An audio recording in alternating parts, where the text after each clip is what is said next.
ದೀಪ್ ಅವರು ಒಂದು ಮಾತನ್ನ ಹೇಳಿದ್ರು, ಇಲ್ಲಿ ಜವಾಬ್ದಾರಿ ಎಲ್ಲರಿಗೂ ಕೂಡ ಅರ್ಥ ಆಗಿರುತ್ತೆ, ಇದನ್ನ ಬುದ್ಧಿ ಹೇಳುವಂತ ಮಾತಲ್ಲ. ಇನ್ನೂ ಕೂಡ ಊಟ ಹಾಕಕ್ಕೆ ಬರದೆ ಮನೇಲಿ ಕೂತ್ಕೊಂಡಿದ್ರೆ ಅವರಿಗೆ ದೇವರು ಒಳ್ಳೇದು ಮಾಡಲಿ ಅನ್ನುವಂತಹ ಮಾತನ್ನ ಹೇಳಿದ್ರು. ನಿಜಕ್ಕೂ ಕೂಡ ಯಾಕಂದ್ರೆ ಇಲ್ಲಿ ಪ್ರತಿಯೊಬ್ಬರು ಕೂಡ ತಮ್ಮ ಜವಾಬ್ದಾರಿಗಳನ್ನ ಅರ್ಥ ಮಾಡಿಕೊಂಡು ವೋಟ್ ಹಾಕೋದಿಕ್ಕೆ ಮುಂದಾಗಬೇಕು ಅನ್ನುವಂಥದ್ದು ಪ್ರಜಾಪ್ರಭುತ್ವದ ಒಂದು ಭಾಗವಾಗಿ ಇಲ್ಲಿ ರಿಜ್ವಾನ್ ಅರ್ಷದ್ ಅವರು ವೋಟಿಂಗ್ ದಿವಸ ಆಟೋ ಹತ್ತಿ ಬಂದಿರುವಂತಹ ದೃಶ್ಯವನ್ನು ನಾವು ಗಮನಿಸ್ತಾ ಇದ್ವಿ.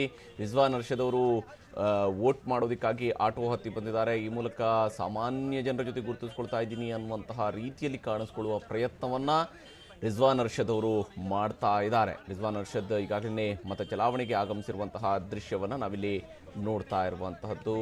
ಮಹಿಳಾ ಆಟೋ ಚಾಲಕಿ ಆಟೋವನ್ನು ಓಡಿಸ್ತಾ ಇರುವಂತಹ ದೃಶ್ಯವೂ ಕೂಡ ಇಲ್ಲಿ ಗಮನಿಸಬಹುದು ನಾವು. ಈಗಾಗಲೇ ವೋಟ್ ಹಾಕೋದಕ್ಕಾಗಿ ಬಂದಿರುವಂತಹ ರಿಜ್ವಾನ್ ಅರ್ಷದ್ ಅವರು ಬೆಂಗಳೂರು ಸೆಂಟ್ರಲ್ ಲೋಕಸಭಾ ಕ್ಷೇತ್ರದಿಂದ 2ನೇ ಬಾರಿ ಅಭ್ಯರ್ಥಿಯಾಗಿ ಅಖಾಡಕ್ಕಿಳಿದಿದ್ದಾರೆ ರಿಜ್ವಾನ್.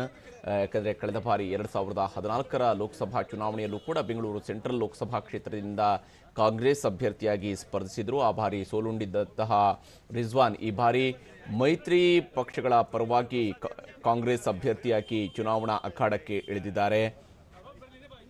ಬಹಳ ಬಿರುಸಿನ ಒಂದು ಪ್ರಚಾರ ಪ್ರಕ್ರಿಯೆಗಳಲ್ಲೆಲ್ಲವೂ ಕೂಡ ಭಾಗಿಯಾಗಿರುವಂತಹ ರಿಜ್ವಾನ್ ಈ ಬಾರಿ ಮತ್ತೊಮ್ಮೆ, ಯಾಕಂದರೆ 3ನೇ ಬಾರಿ ಈ ಒಂದು ಲೋಕಸಭಾ ಕ್ಷೇತ್ರದಿಂದ ಪುನರಾಯ್ಕೆಯನ್ನು ಬಯಸಿ PC ಮೋಹನ್ ಅವರು ಕೂಡ ಅಖಾಡದಲ್ಲಿದ್ದಾರೆ. ಮತ್ತು ಬೆಂಗಳೂರು ಸೆಂಟ್ರಲ್ ಲೋಕಸಭಾ ಕ್ಷೇತ್ರದಿಂದ ಪ್ರಕಾಶ್ ರಾಜ್ ಅವರು ಪಕ್ಷೇತರ ಅಭ್ಯರ್ಥಿಯಾಗಿ ಕಣದಲ್ಲಿದ್ದಾರೆ.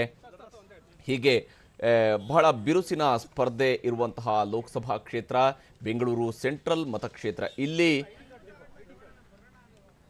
ರಿಜ್ವಾನ್ ಅರ್ಷದ್ ಅವರು ತಮ್ಮ ಹಕ್ಕು ಚಲಾಯಿಸೋದಕ್ಕಾಗಿ ಆಗಮಿಸಿರುವಂಥದ್ದು.